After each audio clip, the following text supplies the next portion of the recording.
What if I told you that the #1 reason startups fail isn't a bad idea, or a weak team, or even just plain bad luck? No, it's something way more controllable. And it all comes down to what we're going to talk about today: strategic finance. It's kind of like the hidden engine that decides who makes it and who doesn't. So, let's just dive right in. Why do most startups really go under? Forget all the usual excuses you hear. The market pivots, the co-founder drama. The real reason is usually hiding in plain sight. And surprisingly, it's not that brilliant idea that turned out to be, well, just okay. And it's almost never a lack of talent or a bad team. The real culprit is something way more predictable and, honestly, way more preventable. Yep, they just run out of cash. But the real tragedy here isn't just the bank account hitting zero. It's the fact that it almost always comes as a complete shock. You know how it goes. The burn rate creeps up, the optimistic hiring spree continues, and then, bam, suddenly that 12-month runway is gone. It's this silent threat that explodes into a crisis seemingly overnight. So why does this happen over and over again? Well, it's because there's this huge misunderstanding of what finance is even for. Way too many founders treat their finances like a history book instead of what it really should be, a guidance system for the future. Thinking that finance is just about, plugging last month's expenses into QuickBooks, that is an incredibly dangerous mindset. That's a passive, backward-looking task.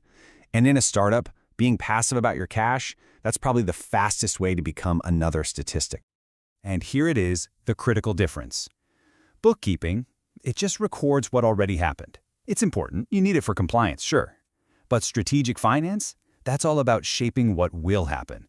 It's about building conviction in your decisions and actively designing the future you want for your company. One is a rearview mirror, the other is the steering wheel. Okay, so let's completely redefine this term. Strategic finance isn't some boring department down the hall. It's a core capability. It's the forward-looking engine that gives a startup clarity, direction, and most importantly, the ability to navigate all the crazy uncertainty that's guaranteed to come your way. This is the definition we should all be using. Seriously, it's not about generating PDF reports that nobody reads. It is the discipline of turning raw numbers into actual decisions. Decisions that clarify the path forward for everyone in the company. So what does this engine actually do? Well, this isn't just a random to-do list. It's a complete system for taking control. It means knowing exactly how much time you have left. It means stress testing your assumptions before reality does it for you. And it means making damn sure that every single dollar you spend is pushing you closer to your most important goals. Now here's the cool part. When you get this right, it's way more than just good management. It becomes a genuine, unfair advantage. This engine gives you 4 key things that directly and dramatically boost your odds of survival. First up, optionality. This is simply the freedom to make choices. When the market gets tough, and it always does, having a long, well-managed runway gives you the flexibility to pivot or to double down, while your competitors are forced into desperate moves, like taking bad deals or laying people off too early. Second, you get credibility. Let me tell you, nothing builds trust with investors faster than a founder who actually knows their numbers cold and can tell a coherent story with them. When your financial model and your pitch deck align perfectly, investors don't just listen, they lean in, they start to believe. Third, and this is a big one, you gain control. Big decisions like hiring or a big marketing push, they're no longer just reactive guesses. They become proactive, strategic choices because you have a clear picture of their financial impact. You're actually steering the ship now, not just running around plugging leaks. And finally, visibility. This one is the real superpower. It's the ability to see a potential cash crisis 3, 4, even 6 months before it hits. That kind of foresight gives you time to course correct calmly, instead of making panicked, sloppy cuts when it's already way too late. Oh, I absolutely love this quote because it just reframes the whole thing perfectly. Your financial model isn't some dusty, boring spreadsheet. It's the living, breathing architectural blueprint for your company's future. It's where you design, brick by brick, how your vision actually becomes reality. Okay, so that all sounds great, but how do you actually build this thing? Let's get super practical.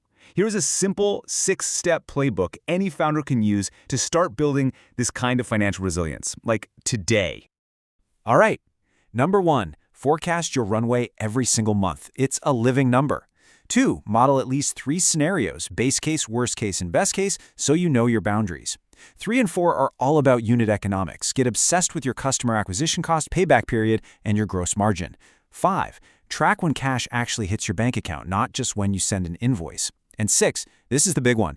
Tie your hiring plan to concrete milestones you've already hit, not just your optimistic hopes for the future. So when you do all of these things, what are you really buying? It's not just efficiency or clarity. You're buying the single most precious resource any startup has. You're buying time. More time to figure things out, more time to build, and more time to win. And let's just end on this thought because it's so powerful.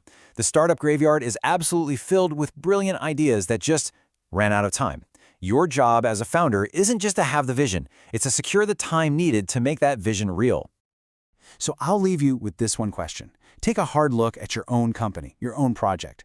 Is your approach to finance just a record of where you've been, a rearview mirror?